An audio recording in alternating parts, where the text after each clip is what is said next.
What's up, y'all? It's Snow Blunt Talk, Esoteric Hours, back at it again. And today, I have a concept for you that I've been thinking about for a while now. You know what I'm saying? Like, I've been thinking about this, and it's like kind of gone into like the pantheon of my life philosophy. Like, if I were to write a Bible today, and my Bible is not coming out for at least another 5 years, maybe like 7-ish years, because I still have so much to learn. But so far, these videos on this channel, they are my Bible, they are my philosophy, you feel me? So if you want to, get a synopsis of my philosophy, it does not exist yet, and you are going to have to watch a good amount of my videos. Shameless promotion. Anyway, this concept is the Liberator and the Redeemer. You know what I'm saying? This symbol right here, this symbol is the most symbolic symbol of life I have ever seen, because life is very binary, and things that are often look the opposite have that root of the same thing in them. You know what I'm saying? All bad actions have a little root of good in them, and all good actions have a little negative consequence. You get what I'm saying? Like, that's just how life is. And when you really start to think deeply about stuff, you start to realize life is just this contradictory energy going back and forth. You feel me? And I like to call this the it energy. Some people call it the Tao, some people call it life force, some people call it, I don't know, consciousness. Look, life is not like a people to people, it's not a peer-to-peer software. You can't download your favorite albums off of life. But what you can do is harness the energy, because you're not living a life, you're life living itself. You're this energy expressed through a form. See, you think you're a form expressing this energy. No. Think about it upside down. That's another thing life is. Life is a lot of upside down, a lot of inversion. You know what I'm saying? Like, things that you think are one way are not that way, type of thing. That's what I mean by inverse and reverse. You know what I'm saying? When you start to study concepts of inverse and reverse and thinking, in a inverse way, like I said, a matter over mind, like mind over matter, you start to really decode the matrix. You know what I'm saying? But anyway, yeah. So this it energy, what I describe it as, it's the most symbolic of life to describe it, because it itself is a contradiction, because it's not one energy. It's a balance of masculine and feminine energy. You know what I'm saying? And by masculine and feminine, I want you to clear all notions of any concept that comes in your head when you think about those two words. By masculine energy, I mean the energy of doing something, and then by feminine, I mean the act of doing nothing / receiving / letting things come to you. You know what I'm saying? So you're either on or off. You know what I'm saying? And don't get it twisted. One's not better than the other, because, they both need each other. For how will we know what light is without darkness? Type thing. You know what I'm saying? They need each other. So that's what makes the masculine and feminine constantly needing each other. You feel me? Constantly needing a back and a forth.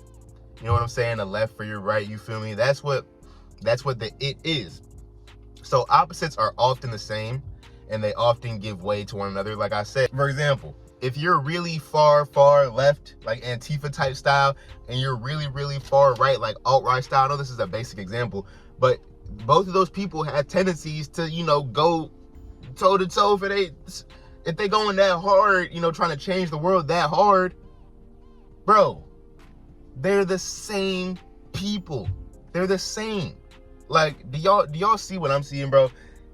It's the same exact thing. You feel me? Or let's take ugly people and really good-looking conceited people.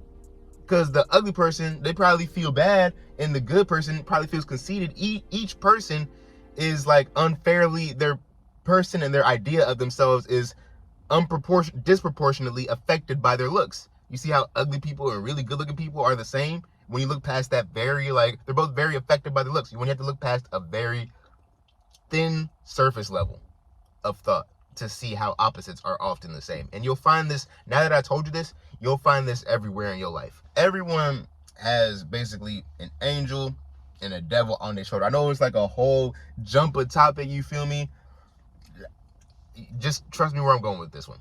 So remember, the opposites. The angel, the devil on your shoulder, you feel me? They're not good or bad.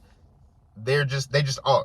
You feel me? I met an older dude one time, that sounds wild, but he was like, he was steeped in esoteric and everything, and he told me, I said, bro, you have any like life advice or like general advice? He said, okay, things in life often aren't good or bad. They just are. Like everything he said was putting me on. I was like, damn, bro. Because that's the thing. Bad only leads to people wanting to do good, and then there's some good's going on. There's gonna be some messed up people trying to fuck it all up. You feel me? So it's like a lot of things aren't really good or bad. Because think of the outcome, think of the consequences. They just are.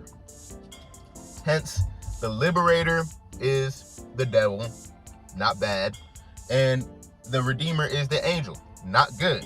And I know motherfuckers is mad at me for saying that shit. Look. If you a Christian, or I'm not even gonna say that. Well, if you're the type of Christian who think people should be like all good all the time, and you a Satanist and you think you should be like, oh yeah, it's all me all the time, you're both fucking stupid, because you're not supposed to be one all the time. You feel me? You're supposed to balance them throughout your life. That's what gives life, its purpose. Like that nigga in the mall that I met said, everybody bipolar. The purpose of life is to go from one pole to another, back to the pole. And it's not so much that you enjoy the time that you're in a certain section. It's that you enjoy the journey it takes to the other end of that spectrum. You know what I'm saying? So in life, it's not about enjoying being a liberator, enjoying being a nigga that just fucks shit up and looks out for himself. It's about enjoying the act of liberation. You know what I'm saying? Once again, it's not a good or bad thing. It's just liberation. It's just something to experience, something to behold. It's really powerful to, just liberate yourself and be like, you know what? Fuck it, bro. I'm gonna take that parking space right in front of the supermarket. I know someone else probably needs it, but fuck it, bro. I'm gonna enjoy myself today. You know what I'm saying? Just looking out for yourself type shit. Just having fun with yourself. Like, you know what, bro? Fuck it, I'm gonna smoke in this whip. I know I should, you know what I'm saying? But fuck it, I'm gonna have some fun, you feel me? I'm gonna look out for the vibe. You feel me? Or like, you know what, bro? Fuck class today, you know what I'm saying? I'm gonna link up with, such and such, and we gonna get popping, and we gonna have a good ass day, because, we don't need that shit. Liberating yourself from the rigid, laws and rules that you made up for yourself. Now, redemption is the opposite. The Redeemer is the angel, and I'm just using common tropes to get a point across. But the Redeemer is the angel, because it's like, at a certain point, when you become too liberated, when you become too, like, you've lost all hold on everything, and then you kind of like just become a pleasure-seeking machine, which, it's ironic. This is why opposites are really the same. Here we go again. Because when you start liberating yourself, meaning you start like expressing your impulses and your gut feelings more, and just leading, you know what I'm saying, with that feeling that, you know what I'm saying, eventually you get controlled by it. You get controlled by your primal urges. People like fucking Aleister Crowley, you know what I'm saying? They get so liberated and they're so on that side of town. Guess what? Nigga end up drug addicted, got STDs. You end up being controlled by your animal urges. You feel me?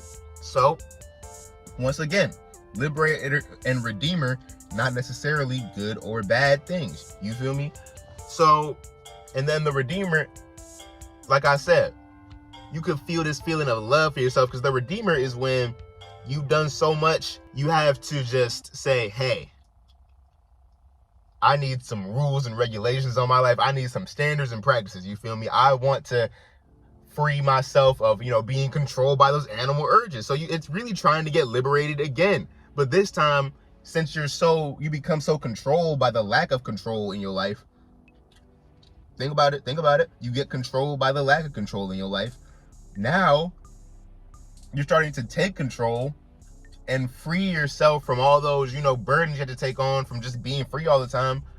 Now you're starting to free yourself from it by giving yourself more regulations. You see how opposites attract and they really just play into each other? The it is everything, man. See, I was going to title this video, The Liberator and the Redeemer, and I'm probably still going to title it that.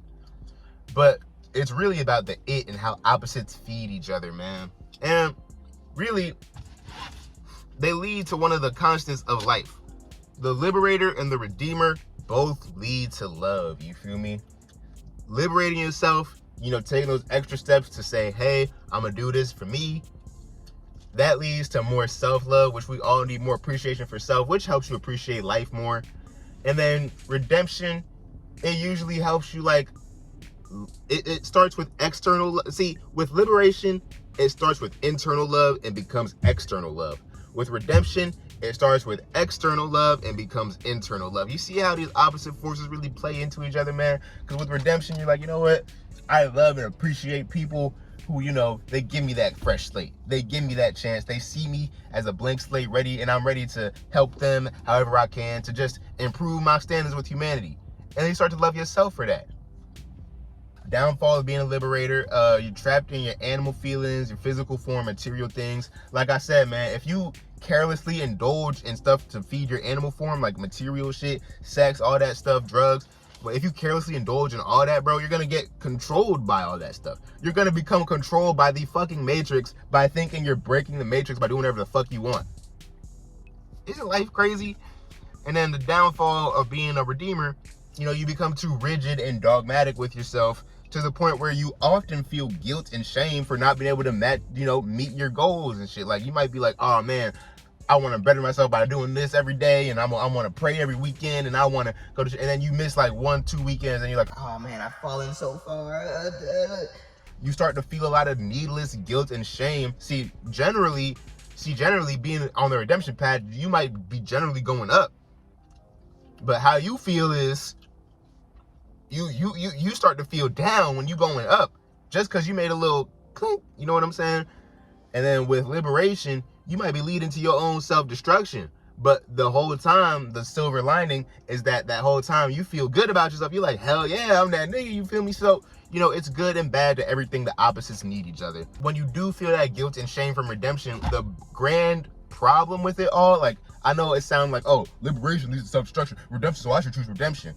No, because when you start to feel this way about yourself, your vibration goes down, bro. So that's the problem. See, liberation, too much of that might lead to the end of your physical life, but too much of redemption and too much rigidity, it's going to lead to the end of your spiritual life, because you're going to start to be so trapped by all these rules the mind made, you don't even know how to free yourself of your own mind, which is the whole goal of life, to free yourself from the ego and just live as consciousness, you know what I'm saying, and just be. When you start to make too many rules, you start to get too attached to like the ego and the personality that made these rules, and now you're falling short, or you think you're falling short rather, and then you lower your whole ass vibration.